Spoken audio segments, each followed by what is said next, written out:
우리가 요나서 말씀 3장을 읽었는데요. 이전에 제가 수요 예배와 금요 기도를 통해서 요나서 1장과 2장을 다룬 적이 있습니다. 오늘은 그 연장선상에서 3장을 살펴보려고 합니다.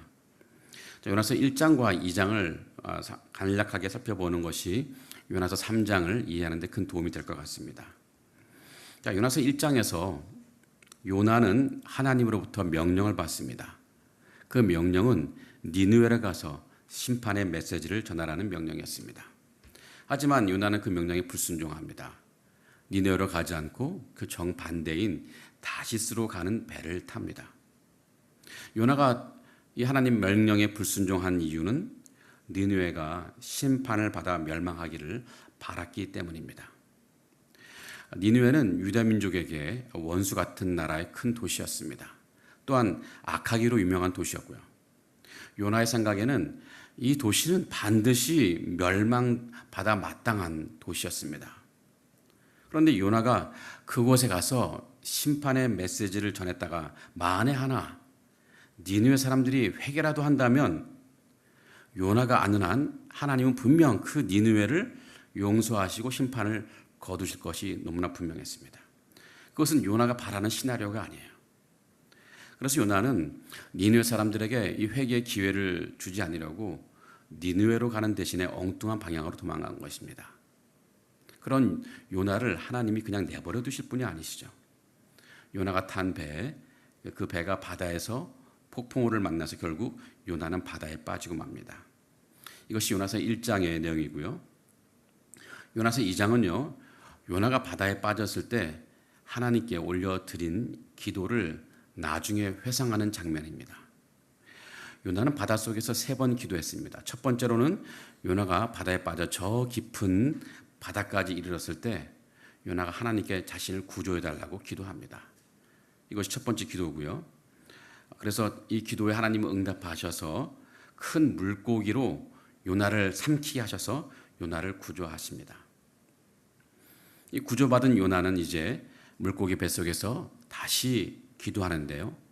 거기서 요나는 자신을 구조해 주신 하나님께 감사 기도를 올려드립니다. 이것이 둘째 기도입니다.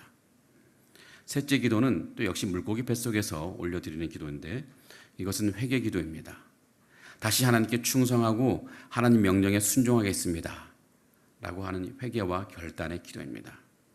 자, 이런 기도를 올려드렸을 때 하나님은 요나를 다시 육지로 돌려보내시는데 이 큰 물고기가 요나를 육지로 토해낸 것입니다. 오늘 본문 요나서 3장은 그 후에 요나에게 무슨 일이 일어났는지를 보여주는 내용인데요. 요나서 3장, 우리가 조금 전에 읽었던 3장에는 두 가지 장면으로 구분할 수 있을 것 같습니다. 첫 번째 장면은 하나님이 요나에게 다시 니느웨로 가서 심판의 메시지를 선포하라는 장면입니다. 이 두 번째 장면은 요나가 니느웨로 가서 그 심판의 메시지를 선포할 때 요나가 염려한 대로 니느웨 사람들이 회개합니다. 그리고 또 요나가 염려한 대로 하나님은 그들을 용서하시는 장면입니다. 자, 먼저 첫 장면을 볼까요? 첫 장면은 오늘 말씀 1절과 2절에 있는데 한번 제가 읽어보겠습니다. 여호와의 말씀이 두 번째로 요나에게 임하니라 이르시되 일어나서 저 큰 성읍 니느웨로 가서 내가 내게 명한 바를 그들에게 선포하라 하신지라. 자, 하나님은 요나에게 니느웨로 가서 심판의 메시지를 선포하라고 명령하십니다. 이 명령은 1장에서 나왔던 명령과 아주 똑같은 명령입니다. 그런데 이미 우리가 살펴봤지만 요나는 요나서 1장에서 하나님이 요나에게 주신 그 명령을 아주 깔끔하게 거역하죠. 거절하죠. 그러다가 엄청 혼이 나는데 이후에 하나님께서 요나에게 똑같은 명령을 다시 주시는 거예요. 이것이 요나서 3장의 첫 장면입니다. 우리는 이 장면에서 좀 의문을 품을 수 있을 것 같습니다. 하나님은 굳이 왜 이 불순종했던 요나를 또다시 부르셔서 왜 또 똑같은 명령을 주시는 것일까? 다른 선지자가 없어서 어쩔 수 없이 요나를 다시 사용하시는 것일까?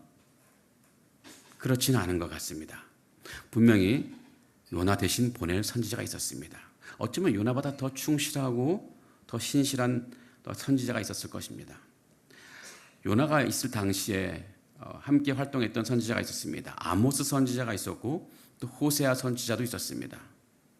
모두 요나와 같은 시대에 사역을 했던 선지자들인데 요나가 하나님 명령에 불순종하면 다른 충실한 선지자 아모스나 호세아를 보내면 됩니다. 또 그들이 아니더라도 하나님이 부르시면 누구라도 선지자로 사역했을 것입니다. 그럼에도 하나님은 그 불순종한 요나를 다시 부르셨습니다.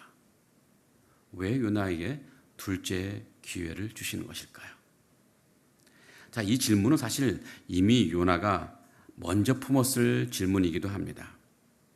왜 저 악독한 니느웨를 그냥 심판하지 않으시고 끝내시고 심판하시면 좋을 텐데 왜 하나님은 저 민족에게 다시 기회를 주시는 것일까? 왜 두 번째 기회, 세컨 찬스를 주시는 것일까? 요나는 하나님이 그 니느웨에게 기회를 주시려고 요나를 니느웨에 보내신다는 것을 너무나 잘 알았습니다. 그러게 저 악독한 니느웨는 그냥 심판 받아야 한다고 생각했던 요나가 니느웨 가지 아니려 했던 것입니다. 자, 요나서를 읽는 우리 역시 두 가지 의문을 품을 수밖에 없습니다. 첫째는 왜 악독한 니느웨를 멸하지 않으시고 기회를 주시는 것일까? 또 둘째는 왜 불순종한 요나에게도 또다시 둘째 기회를 주시는 것일까? 이런 모든 질문의 대답은 분명합니다. 그것은 하나님이 자비로우신 분이시기 때문입니다. 하나님은 분명 정의로우신 분이세요. 공의로우신 분이시고 정의로우신 분이신데 그래서 의롭지 않은 것을 의롭지 않다고 말씀하시고 의롭지 않은 것에 대해서 분명히 분노하시는 분이십니다. 하지만 하나님에게는 이 정의와 공의보다 더 중요한 것이 있습니다. 그것은 자비하심입니다. 그래서 하나님은 심판을 더디하시는 분이십니다. 왜냐하면 인간은 아무리 죄를 지었어도 하나님의 형상대로 창조된 하나님의 너무나 소중한 작품이거든요. 아무리 못났어도 우리 자식 얼마나 귀합니까? 아무리 죄인이라도 그 인간은 누구라도 하나님에게 너무나 소중한 존재, 스페셜한 존재입니다. 그래서 죄인들에게 다시 기회를 주시는데 때로는 둘째 기회를 주시기도 하시고 셋째 기회를 주시기도 하시고 여러 차례 필요한 만큼 기회를 주시는 분이십니다. 하나님은 정의로운 분이셔서 악을 심판하는 분이시기도 하지만 하나님은 그보다 더 중요한 것이 있는데 그것은 죄인을 불쌍히 여기시는 하나님의 자비로운 마음이십니다. 이런 하나님의 자비하심은요, 성경의 역사 가운데 많이 등장합니다. 아담과 하와가 인류 역사 가운데 처음으로 범죄했을 때 하나님은 그들을 에덴 동산에서 쫓아내셨습니다. 하지만 하나님은 염려하셨어요. 혹시나 저들이 에덴 동산에 쫓겨나서 혹시 옷이 없어서 추워서 벌벌 떨면 어떻게 하나. 그래서 하나님은 그들을 불쌍히 여기시고 친히 가죽옷을 만들어서 그들에게 입히셨습니다. 그뿐입니까? 그 후에도 이스라엘이 수많은 범죄를 범하여서 하나님의 심판의 메시지를 듣습니다. 하나님은 그들에게 회개할 기회를 주시는 거예요. 그냥 단칼에 심판하실 수 있었지만 그들이 돌아오기만을 기대하시면서 심판의 메시지를 주시는 것입니다. 그들이 회개할 때 그들을 용서하시고 구원하시기를 원하셨던 분이십니다. 또 그 하나님의 자비하심은 온 인류를 향하기도 합니다. 하나님은 온 인류를 죄에 빠진 인류를 심판하셔서 그 어떤 우리 인류는 심판을 받을 수밖에 없는 존재이고 당장에 심판하신다 할지라도 온 인류는 말할 그런 아무런 내용이 없습니다. 하지만 하나님은 예수 그리스도를 보내주셔서 우리에게 두 번째 기회를 주셨습니다. 구원의 기회를 주셨습니다. 그래서 예수 그리스도를 믿는 사람에겐 더 이상 죄와 사망에 매이지 않고 영생을 누리게 되는 은혜를 베푸신 것입니다. 그뿐일까요? 하나님은 우리 인생을 대할 때도 늘 자비하심으로 대하시는 분이십니다. 우리가 범죄하였을 때도 그냥 심판을 하시기보다는 회개할 때까지 기다리고 기다렸다가 회개할 때 하나님은 그 잘못을 덮어두시고 자비의 손을 내미셔서 우리 영혼을 회복시켜 주시는 분이십니다. 하나님에게 이 정의는요, 이 자비하심의 테두리 안에서 이루시는 분이십니다. 왜 그럴까요? 인간은 하나님의 형상대로 만들어진 하나님의 너무 귀한 작품이기 때문입니다. 성도 여러분, 여러분은 그 하나님에게 아무나가 아닙니다. 그냥 널브러진 아무런 피조물이 아닙니다. 여러분은 하나님에게 너무나 소중한 존재입니다. 여러분이 죄를 지었어도, 여러분이 잘못과 실수를 저질렀어도, 때로는 하나님을 원망하고 떠났어도 하나님은 여러분을 사랑하시고 여러분은 하나님에게 너무나 소중한 귀한 존재들입니다. 그래서 심판을 받아야 마땅한 그 순간에도 하나님은 우리에게 자비의 손을 내미시는 것입니다. 성도 여러분, 이 정의보다 큰 자비하심으로 우리를 대하시는 하나님은 우리 역시 정의보다 더 큰 자비로 다른 사람들을 대하기를 원하십니다. 남을 비판하거나 정죄하기보다는 너그러운 마음을 갖고 이해하고 용서하고 허물을 덮어주기를 하나님은 우리에게 기대하십니다. 남의 잘못에 대해서 자비의 마음, 용서의 마음, 이해의 마음을 갖는 것이 우리를 향한 하나님의 뜻인 것입니다. 자, 그런데 사실 그런 마음을 갖는 것이 어렵죠. 어렵습니다. 우리 인간의 기본적인 심성으로는, 죄에 오염된 심성으로는 그런 마음 갖는 게 참 어렵습니다. 어떻게 하면 우리가 정죄하기보다는 너그럽고 이해하는 마음을 가질 수 있을까요?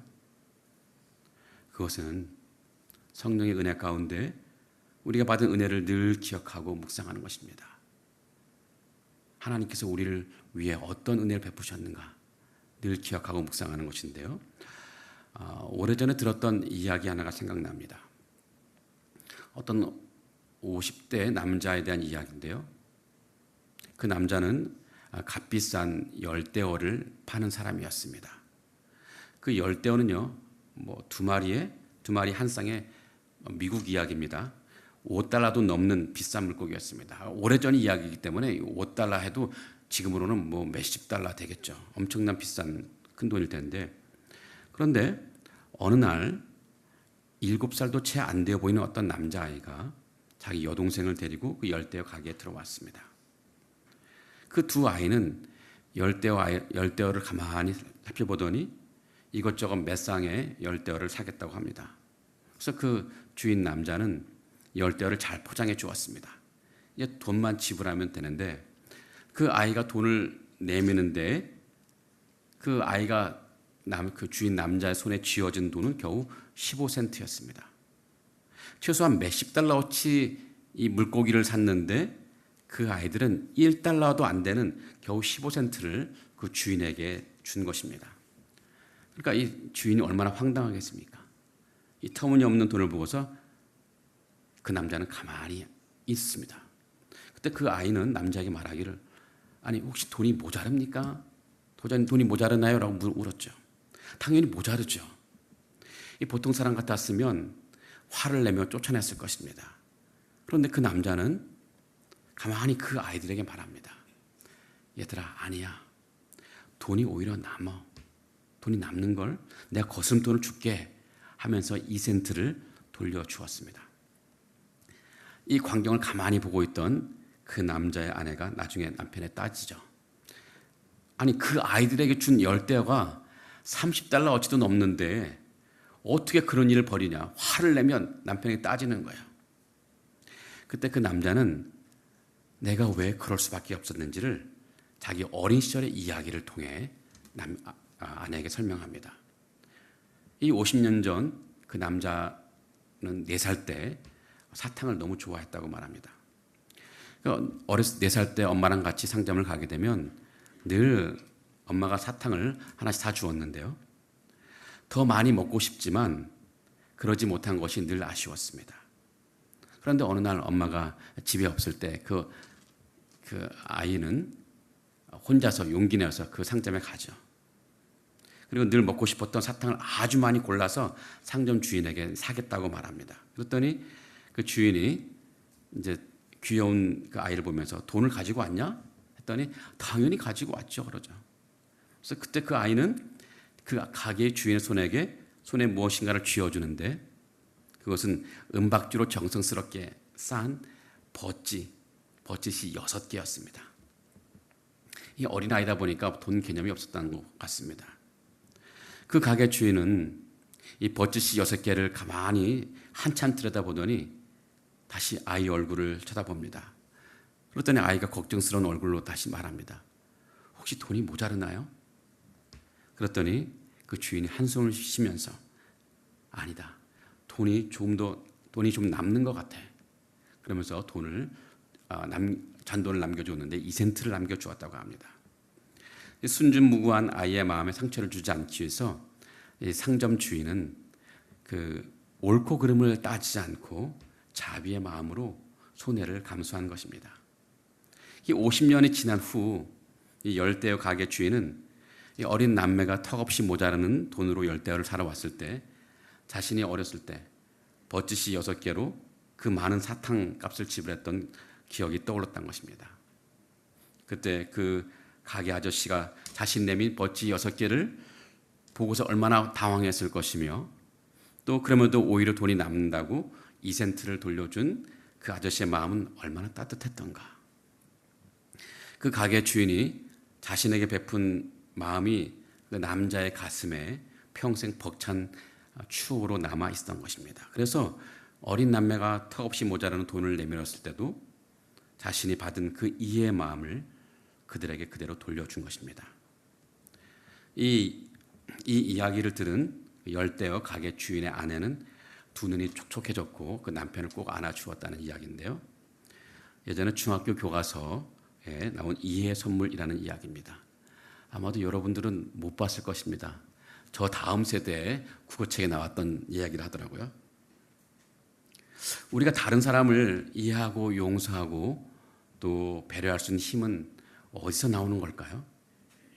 그것은 누군가가 나를 용서하고 배려했던 경험과 기억이 가슴속에 남아있을 때 그 힘이 있게 되는 것입니다.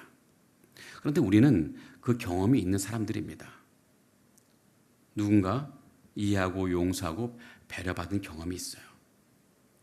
누구냐면 하나님이시죠. 하나님이 우리를 이해하고 용서하고 배려해 주신 그분입니다.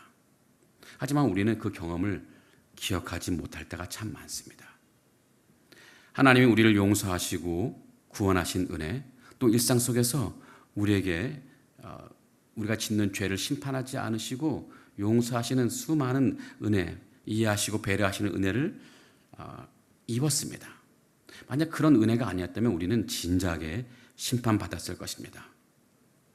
다만 우리에게 부족한 것이 있다면 그것은 그 은혜를 우리가 기억하지 못하는 것입니다. 그러기에 성도 여러분, 우리가 날마다 하나님이 나에게 얼마나 큰 은혜를 베푸셨는지, 얼마나 많은 죄를 용서하셨는지, 또 지금도 용서하시는지를 늘 묵상하시면 좋겠습니다. 이런 묵상하는 가운데 우리는 타인의 잘못이나 죄를 볼 때 이해의 마음으로, 용서의 마음으로, 또 배려의 마음으로 다른 사람을 바라볼 수 있을 것입니다. 우리가 남을 정죄하고 비판하기보다 이해하고 용서할 때 우리는 진짜 예수님의 제자가 되는 것입니다. 특히 우리 교회 공동체 안에 사람들을 대할 때 여러분 너무 옳고 그름을 따지지 않으시면 좋겠습니다. 내 눈에 부족하다 할지라도 그냥 이해하고 저럴 수밖에 없는 이유가 있겠지 하는 마음으로 그 사람을 바라보면 좋겠습니다. 그래서 우리 교회 공동체가 따지기보다는 또 이해하고 배려하는 마음이 풍성한 교회로 나갈 때 정말 하나님께서 우리에게 주신 이 교제의 아름다움, 교제의 기쁨을 우리가 충만히 누릴 수 있을 것으로 봅니다. 우리가 살펴볼 두 번째 장면은요, 니느웨가 회개할 때 하나님이 용서하시는 장면입니다. 3절부터 10절까지 내용인데요. 요나가 하나님의 첫째 부르심에 불순종했다면 하나님의 두 번째 부르심의 요나는 순종해서 니느웨로 가죠. 자, 니느웨가 얼마나 큰 도시인지 요나가 전체를 다 다니려면 최소한 3일이 걸린다는 그 넓은 도시입니다. 이 걸어서 다니는데 3일 정도 걸린다면 지금으로서는 너무나 작은 도시일 텐데, 하지만 고대 상황에서는 그것은 굉장히 큰 도시였던 것으로 보입니다. 자, 그런데 요나가 하루 동안 다니며 외칩니다. 40일 지나면 니느웨가 무너질 것이다. 요나가 겨우 하루 동안만 다니면서 외쳤는데도 이 니느웨는 난리가 났습니다. 자, 5절부터 8절까지 니느웨의 반응이 기록되는데요. 자, 첫 번째로는요, 니느웨 백성들이 회개하는 장면이 나옵니다. 5절을 보면 이런 말씀이 있습니다. 니느웨 사람들이 하나님을 믿고 금식을 선포하고 눕고 낮은 자를 막론하고 굵은 베옷을 입은지라. 자, 금식하고 굵은 베옷을 입었다고 하는데 이것은 니느웨 사람들이 회개했다는 것을 의미합니다. 요나를 통해 선포된 하나님의 말씀을 그대로 믿고 회개한 것입니다. 자, 요나의 말에 또 다른 반응을 보인 사람이 있는데 또 니느웨 왕입니다. 6절을 볼까요? 6절에 이런 말씀이 있습니다. 그 일이 니느웨 왕에게 들림에 왕이 보좌에서 일어나 왕복을 벗고 굵은 배 옷을 입고 제 위에 앉으니라. 자, 요나의 선포와 또 그 백성들의 회개 운동 소식을 들은 이 느헤 왕 역시 백성과 똑같은 회개의 모습을 갖습니다. 자, 왕은 이제 이왕 내친 김에 자신만 회개할 것이 아니라 니느웨 전 시민이 회개 운동할 것을 명령합니다. 모두 금식하라고 또 명령하는 것이죠. 회개하라고 명령하시죠. 심지어 짐승까지 금식을 하라고 명령합니다. 그러면서 백성들에게 명령할 때 이제 우리가 회개해야 될 그 이유를 제시하는데 그 이유가 9절에 나와 있습니다. 하나님이 뜻을 돌이키시고 그 진노를 그치사 우리가 멸망하지 않게 하시리라. 그렇지 않을 줄을 누가 알겠느냐 한지라. 우리가 회개하고 금식하며 기도할 때 하나님께서 뜻을 돌이키셔서 우리에게 심판을 면제시켜 줄 줄 누가 알겠느냐. 그러면서 열심히 회개하자고 왕이 백성들에게 요청한 것입니다. 자, 니느웨 왕부터 저 수많은 백성들까지 모두 금식하며 회개할 때 하나님은 어떻게 하셨을까요? 10절을 볼까요? 하나님이 그들이 행한 것 곧 그 악한 길에서 돌이켜 떠난 것을 보시고 하나님이 뜻을 돌이키사 그들에게 내리리라고 말씀하신 재앙을 내리지 아니하시니라. 먼저 하나님은 그들이 진심으로 회개했을 때 40일 후에 니느웨를 멸망시키겠다는 뜻을 돌이키셨습니다. 자, 우리는 또 이 장면에서 또 다른 의문을 갖게 됩니다. 아니, 하나님의 뜻이 이렇게 쉽게 바뀔 수 있을까? 아니, 한번 정하셨으면 끝까지 지키셔야지. 이렇게 왔다 갔다 하실까? 중간에 바꾸셨다면 그것은 애초에 하나님 뜻이 잘못되었다는 것일까? 하지만 그렇지 않습니다. 여러분, 이 구약 성경에는요, 심판의 예언이 자주 나오는데요. 사실 예언서 대부분은 다 심판의 예언입니다. 심판 메시지입니다. 그런데 이 심판 예언과 관련돼서 하나의 원칙이 있습니다. 그것은 심판을 경고하는 예언이 사실 조건적이라는 것입니다. 조건적이에요.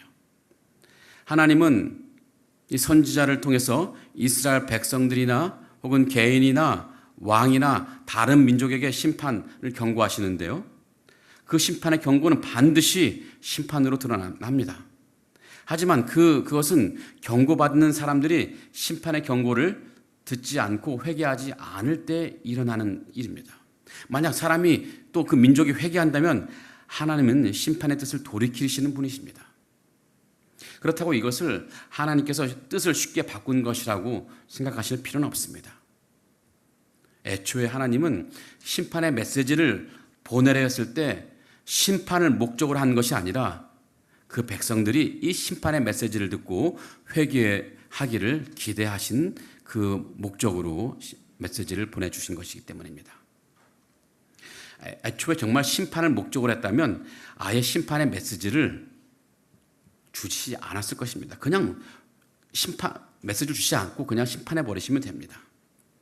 그래서 경고한다는 것은 그들에게 회개의 기회를 주신 것입니다.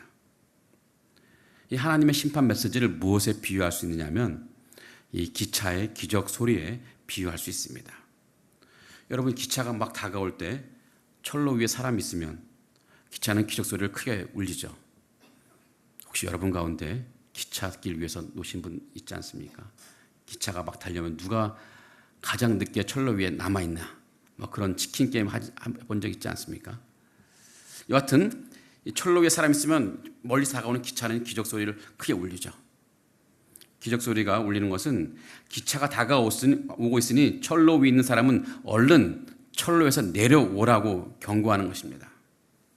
그래서 만약 누군가가 이 경고를 듣고 철로에서 내려오면 그 사람은 심판의 기차에 치이지 않을 것입니다.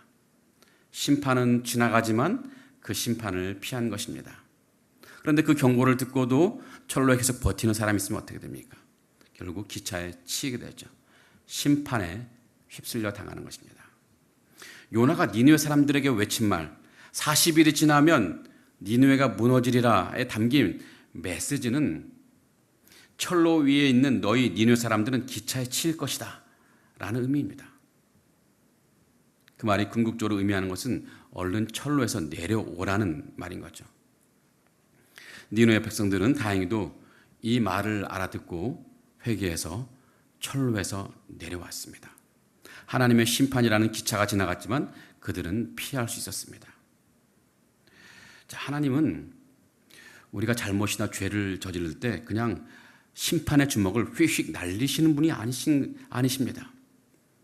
우리가 잘못이나 죄 가운데 있을 때 하나님은 여러 모양으로 경고하시죠. 얘들아, 고추먹이 날아간다. 고추먹이 날아갈 거야. 경고하시죠.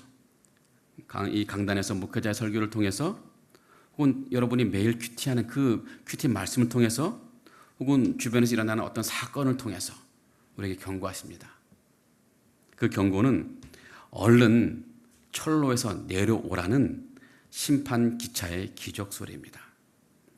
그 경고가 계속되는데도 계속 그 경고를 무시하면 결국 이게 펀치가 날라오죠. 심판의 펀치가 날라옵니다. 한번 펀치를 맞으면 정신을 차리기가 쉽지 않죠. 그 펀치에도 돌아오지 않으면 어떻게 됩니까? 이제는 더 센 강펀치가 날아오죠. 그래서 하나님은 그 백성들이 결국은 두 손 들고 하나님께 돌아오게 하십니다. 자, 이런 시나리오에서 가장 지혜로운 사람은 어떤 사람이겠습니까? 강펀치를 맞기 전에 돌아오는 사람이죠. 아니, 그보다는 심판의 말에 돌아오는 사람, 펀치를 맞지 않고 돌아오는 사람, 이 사람이 가장 지혜로운 사람이죠. 좋은 말 할 때 심판의 말을 듣지 않을 삶을 살아가는 것이 가장 지혜로운 삶일 것입니다. 하나님은 구원받은 백성이라면 어떻게 해서든지 돌아오게 하십니다. 그냥 돌아올래, 맞고 돌아올래, 이 차이일 뿐입니다. 자, 우리가 심판의 말을 듣지 않고 그냥 돌아오는 것이 너무나 좋은 일이지만 사실 그렇게 살기는 쉽지가 않습니다. 그냥 경고를 듣고 딱 후딱 돌아오면 좋겠지만 그게 쉽지가 않아요. 자, 어떻게 하면 우리가 심판의 말을 듣지 않고도 돌아올 수 있을까? 심판의 말을 듣지 않고 살아갈 수 있을까? 기회가 있을 때마다 우리는 나의 잘못됨과 나의 죄를 살펴보면 좋겠습니다. 아까 우리 이행 권사님이 기도 가운데 말씀하셨듯이 이 거룩함이 우리 안에 채워지면 되는데 그 기회가 있을 때마다 거룩함을 우리에 채우는 것입니다. 그 기회가 언제냐면 두 가지 기회가 있습니다. 첫 번째로는요. 첫 번째 기회는 남의 잘못이나 죄를 봤을 때입니다. 남의 잘못이나 죄를 봤을 때 우리는 야, 그 사람 저 인간 저게 인간이니 이렇게 손가락질하거나 지적질하기보다는 그런 모습이 내 안에도 있다는 것을 생각하고 그런 잘못과 죄를 내가 범하지 않게 해달라고 하나님께 기도하는 것입니다. 남의 잘못을 봤을 때 그것이 내가 주님 안에서 거룩함을 유지할 수 있는 기회입니다. 여러분, 사람은 다 비슷비슷해요. 저 사람에게 있는 실수, 죄 우리에게 없습니까? 다 있습니다. 다만 차이가 있다면 그 사람은 잘못과 실수를 범할 수 있는 환경에 놓여서 그런 실수와 죄를 범한 것이고, 나는 아직 그 환경에 놓이지 않았기 때문에 그런 죄와 실수를 범하지 않은 것뿐입니다. 나 역시 그런 환경에 놓이면 똑같은 잘못과 실수를 범할 가능성이 굉장히 높습니다. 그러니 늘 하나님께 기도하시기 바랍니다. 내가 그런 환경에 놓이지 않게 하시되, 설령 그런 환경에 놓였다 할지라도 성령께서 나를 꼭 붙잡아 달라고 기도하시기 바랍니다. 그래서 남의 잘못을 봤을 때 남을 비판하기 여념 없기보다는 내 잘못을 돌아보며 하나님께 내가 그런 잘못에 실수 빠지지 않도록 기도하시는 기회로 삼으면 좋겠습니다. 또 심판의 말을 듣지 않고도 살 수 있는 두 번째 길은요, 내가 고통이나 고난을 당할 때입니다. 자, 어떤 고통이나 고난은 내 잘못과 실수로 인한 것이기도 하지만 상당히 많은 경우 고통이나 고난은 내 잘못과 죄와 무관할 때가 많이 있습니다. 이 세대가 악하기 때문에 어쩔 수 없이 당하는 경우가 굉장히 많이 있습니다. 비록 고통과 고난이 하나님이 주신 것이 아니라 할지라도 하나님께서 그런 고통과 고난을 우리에게 주셨을 때 그것을 우리에게 경고로 받아들이면 우리에게 유익할 것입니다. 사람들은요, 심리적으로 이 고통과 고난을 당할 때 본능적으로 자신 안에 감추어 두었던 이 잘못이나 죄를 아주 심각하게 생각해 보기 마련입니다. 평소에는 그냥 보이지 않던 자신의 잘못이나 이 죄가 내가 고통과 고난을 당할 때 그것이 막 생각나게 됩니다. 혹시 내가 이런 죄 때문에 이런 고난 받는 것이 아닌가? 그런 그 죄가 원인이 아니라 할지라도 그 죄와 잘못을 떠올리게 하신 분은 하나님이십니다. 그런 상황에서 떠오르는 잘못이 있다면 그것을 회개하고 털어버리는 것이 우리에게 지혜로운 일입니다. 자, 그런 상황 속 그런 우리가 고통과 고난을 당할 때 떠올랐던 죄들을 다시 한번 털어내버리는 이런 습관을 가질 때 우리는 심판의 경고 메시지를 받지 않고 살아갈 수 있을 것입니다. 성도 여러분, 우리 교회가 지금 예배초소의 문제에 직면하고 있습니다. 이것은 우리 교회를 향한 심판의 메시지는 아니지만 이런 기회를 통해서 우리 교회가 간과했던 잘못이나 죄가 있으면 회개하고 변화되는 계기가 되면 좋겠습니다. 또 우리 성도들 각 개인들이 간과했던 죄나 잘못이 있다면 회개하고 변화되는 계기가 있으면 좋겠습니다. 우리가 당하는 지금 이 어려움, 이번 기회가 너무나 좋은 기회입니다. 우리가 더 거룩함으로 채워줄 수 있는 좋은 기회입니다. 하나님은 분명히 우리가 기도하기 때문에 예배초소의 문제를 해결해 주실 것입니다. 우리가 함께 금식하며 기도할 때 하나님은 분명히 우리에게 은혜를 베푸실 것입니다. 그러나 우리는 이 과정에서 우리가 영적으로 좀 부흥할 수 있기를 기대합니다. 이 영적인 부흥은요, 많은 방법과 계기겠지만 역사적으로 가장 많은 영적인 부흥은 자신의 잘못과 죄를 회개할 때 일어납니다. 1907년 평양에서 일어났던 대부흥 운동도 그 선교사의 이 죄 회개에 대한 회개로부터 시작되어서 엄청난 부흥이 일어났습니다. 전 세계적으로 영국에서 일어난 그런 부흥 운동도 이 죄를 회개하면서 시작된 것입니다. 이번 기회에 우리가 예배초소를 위해 두고 하나님께 기도할 때, 이 어려움을 당할 때 우리의 잘못이나 죄, 우리 교회 안에 있는 잘못이나 죄를 하나님께 회개하면서 또 결단하면서 나아갈 때 하나님은 우리의 문제를 해결해 주시는 뿐만 아니라 우리를 영적으로 단단하게 하시고 우리를 더 거룩한 교회로, 우리가 더 거룩한 성도로 바꾸어 주실 것입니다. 이 기회를 우리가 변화되고 성장할 수 있는 좋은 기회가 되어서 이번 기회를 통해서 우리 교회가 더 거룩해지는 교회로 나아갈 수 있는 부흥의 기회가 되기를 간절히 기원합니다. 아멘. 우리 찬양 한 곡 하시고 함께 기도하겠습니다. 주께 가오니 함께 부르시겠습니다.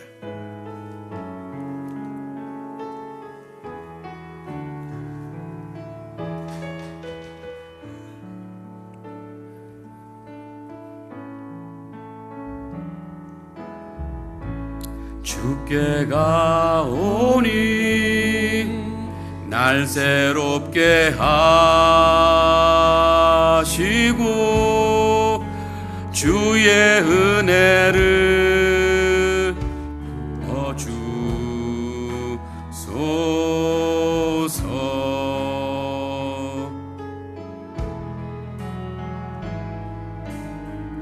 내 안에 발견한 나의 연약함 모두 벗어지리라. 주의 사랑으로 나의 눈 열하겠습니다. 나의 눈 열어 주를 보게 하시고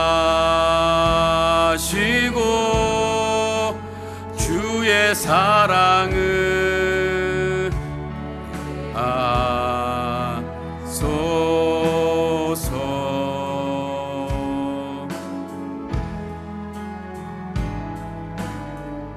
매일 나의 삶에 주 뜻 이루어지도록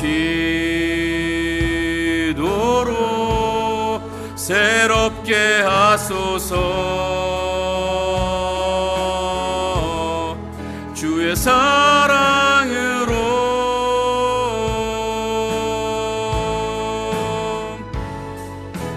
주 사랑 나를 붙드시고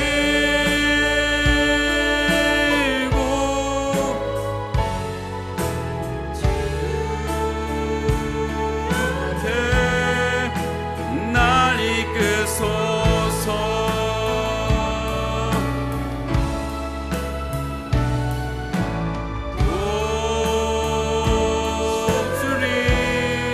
날개쳐 올라가듯 나 주님과 함께 일어나 걸으리. 주의 사랑 안에.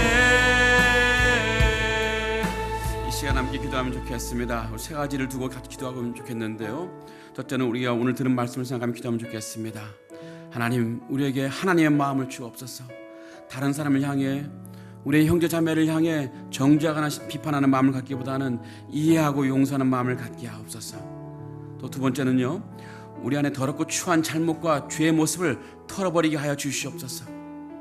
나의 잘못과 죄를 볼 때, 남의 잘못과 죄를 볼 때 나의 잘못과 죄를 돌아보게 하시고, 또 때로는 고통과 고난의 시간을 당할 때 그 시간에 나의 잘못과 죄를 돌아보게 하여 주시옵소서. 그리하여 날마다 주님의 거룩하심이 내 안에 가득 채워지는 인생 될 수 있도록 도와주시옵소서. 우리 세 번째 기도는요, 우리 예배 초소를 위해 함께 기도하면 좋겠습니다. 우리가 할 수 있는 것들이 많이 없습니다. 그렇지만 하나님은 하실 수 있습니다. 하나님께서 친히 역사하여 주옵소서.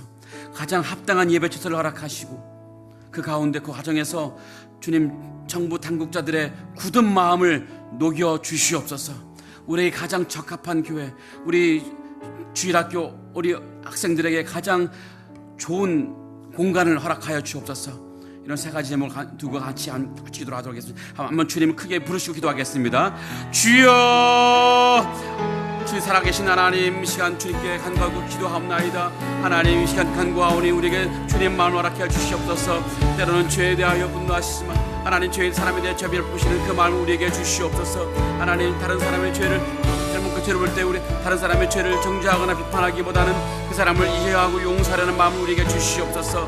또한 다른 사람의 잘못과 죄를 볼 때 내 자신의 약한 부족함을 돌아보게 하시고 내 자신을 주님의 거룩함으로 채우는 우리 삶이 되게 하여 주시옵소서. 하나님, 때로는 고통과 고난의 시간이 많이 있지만 하나님, 그 고통과 고난의 시간을 그냥 허비하는 것이 아니라 하나님께서 우리에게 주신 좋은 기회로 삼고 아버님, 그 시간에 우리가 연단되어지고 단련되어지고 하나님 앞에 귀한 모습으로 나아갈 수 있는 거룩함을 채워줄 수 있는 귀한 기회로 삼을 수 있도록 우리를 붙들어 주시고 우리의 마음을 인도해 주시옵소서. 하나님, 우리의 왕이신 하나님, 우리가 하나님, 그래서 날마다 주님을 닮아가며 주님의 거룩하심을 우리 채워서 주님의 거룩함을 닮아가는 귀한 존재로 삼아 주시옵소서. 하나님, 또 우리의 왕이신 하나님, 또 우리가 네헤미야 40일 특별 기도를 올려드리고 있습니다. 우리를 불쌍히 여기시고 자비를 베풀어 주시옵소서. 은혜를 베풀어 주시옵소서. 우리가 할 수 없는 것들 너무나 많지만 그러나 주님은 다 하실 수 있음을 우리가 믿습니다. 오병이어밖에 없는 우리 한계를 주님은 그것으로 오히려 엄청난 기회를 일으켜 주실 줄 믿습니다. 하나님 아버지, 막힌 것을 붙들어 주시고 닫힌 등을 열어 주시옵소서. 그래 우리 교회 합당한 예배를 주셔서 허락하여 주시고 원합니다. 아버지, 네헤미야 40일 특기를 통해서 우리 성도님들 간절한 기도점을 주님께 올려드릴 때 하나님이 간절한 기도점을 일일이 응답하시고 채워주시옵소서. 병들어 육신에 약함 있는 분들에게 하나님 치료의 광자를 베풀어 주시고, 하나님 물질의 고통성이 있는 분들에게 아버지 물질의 은혜를 풀어주시고, 하나님 여러 가지 직장과 또 가정에 어려움이 있는 분들에게 하나님 간절히 기도하는 모든 제목 가운데 하나님 응답해 주셔서 가정의 문제 또 여러 가지 삶의 문제를 해결해 주시옵소서. 자녀 문제로 고통받는 가정이 있다면 하나님 아버지 주님 은혜 베풀어 주셔서 하나님 이 40일 기도 그 시간에 기도 올려드릴 때 해결되고 응답받는 놀라운 역사를 할 수 있도록 하나님 인도하시고 역사하여 주시옵소서. 주님은 살아계신 하나님이신 줄 믿습니다. 하나님 이 40일 이 기도 시간에 하나님 특별한 역사를 보여주셔서 하나님이 살아계시고 역사하심을 이 우리 교회뿐만 아니라 온 세계 사람들이, 온 중 사람들이 목도하고 주장할 수 있도록 하나님 인도하여 주시옵소서. 그리하여 우리도 하나님 이 시간에 간증을 얻고 우리 영혼도 간증을 얻고 주님 앞에 나아갈 수 있도록 하나님 인도하여 주시고 축복해 주시옵소서. 오직 주님 살아계심을 깨닫게 되는 귀한 시간 될 수 있도록 하나님 인도하시고 축복해 주시옵소서. 주님의 은혜를 구합니다. 주님의 은혜를 베풀어 주시고 축복해 주시옵소서. 우리 은혜를 베풀어 주시옵소서. 존귀하신 우리 주 하나님, 우리에게 주님 마음을 주시옵소서. 주님은 죄에 대해 분노하시지만 주님의 형상을 가진 우리 사람에 대해서 자비를 베푸시는 그 분이심을 우리가 믿습니다. 주님의 그 마음을 우리에게 주옵소서. 다른 사람의 잘못과 죄를 볼 때 그 사람을 정죄하거나 비판하기보다는 그 사람을 이해하려고 하고 용서라는 마음을 갖게 하여 주시옵소서. 또한 다른 사람의 잘못과 죄를 볼 때 내 자신의 연약함과 부족함을 볼 수 있는 눈을 열어 주시옵소서. 그래서 그 시간에 우리 잘못을 회개하고 주님이 허락하실 그 거룩함을 우리 안에 채우는 인생 되게 하여 주시옵소서. 때로는 우리가 당하는 여러 가지 고난과 고통이 있다면 하나님 그 고통과 고난을 우리가 그냥 허비하는 것이 아니라, 원망하는 것을 끝나는 것이 아니라 그 고통과 고난 가운데 하나님 우리 자신을 돌아볼 수 있는 시간이 되게 하시고, 여전히 우리 안에 남아있는 죄의 찌꺼기를 내보내는 귀한 시간으로 삼게 하여 주시옵소서. 그리하여 우리 삶이 심판의 메시지를 듣는 그런 삶이 아니라 하나님의 칭찬의 메시지, 하나님의 사랑의 메시지만 듣는 그런 인생이 될 수 있도록 축복해 주시옵소서. 우리의 왕이신 하나님, 우리가 느헤미야 40일 특별 기도를 하고 있습니다. 하나님 우리를 불쌍히 여겨주시고 자비를 베풀어 주시옵소서. 우리에게 은혜를 베풀어 주시옵소서. 우리가 할 수 없는 것들이 너무나 많이 있습니다. 하지만 주님은 그 어떤 것도 다 하실 수 있음을 우리가 믿습니다. 오병이어밖에 없는 우리 한계를 주님은 그것을 통해서 엄청난 기적을 이루어내실 줄 믿습니다. 막힌 것을 뚫어주시고 닫힌 것을 열어주시옵소서. 그리하여 우리 교회에 합당한 예배처소를 허락하여 주시기를 간절히 원합니다. 하나님, 우리 어린 영혼들, 주일학교 어린 영혼들이 예배처소가 없으면 그 믿음을 어찌하겠습니까? 하나님, 그들을 위해서라도 우리에게 합당한 예배처소를 허락하여 주시옵소서. 하나님, 또한 느헤미야 40일 특별 기도를 하는 동안 우리 성도님들의 간절한 기도 제목도 응답하여 주시옵소서. 그리하여 우리 교회가 이 기간을 통해서 교회적으로 놀라운 풍의 역사를 날 뿐만 아니라 우리 성도님들도 하나님의 살아계심을 체험하고 경험하며 그 인생 가운데 영적인 부흥도 경험하는 놀라운 시간 될 수 있도록 축복해 주시옵소서. 예수 그리스도의 이름으로 간절히 기도합나이다. 아멘. 이제는 우리 주 예수 그리스도의 풍성한 은혜와 성부 하나님의 담없는 사랑과 성령님의 온유한 인도하심이 타인의 잘못에 대해 자비의 마음으로, 이해의 마음으로 바라보되 오히려 내 자신의 부족함을 발견하며 거룩함으로 나아가기를 다짐하는 상하이 한인연합교회 모든 성도들 머리 위에 지금부터 영원토록 함께 하실지어다. 아멘.